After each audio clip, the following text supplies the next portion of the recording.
Հաճախ տագնապայինությունը վերագրվում է ինտելեկտուալ եւ երևակայելու բարձր ունակություն ունեցող մարդկանց հիվանդություն։ Արդյոք դա այդպես է։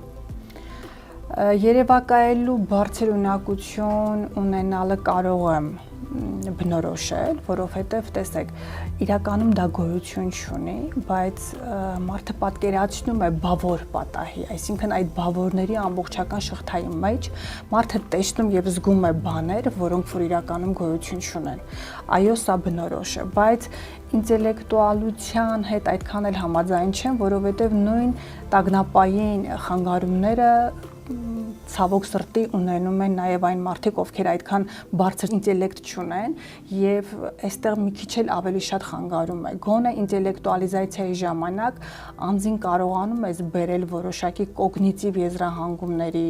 իրողությունների փաստարկմանը, դիտարկմանը կամ կարողանում է հոգեթերապիայի ժամանակ էգոնույնացում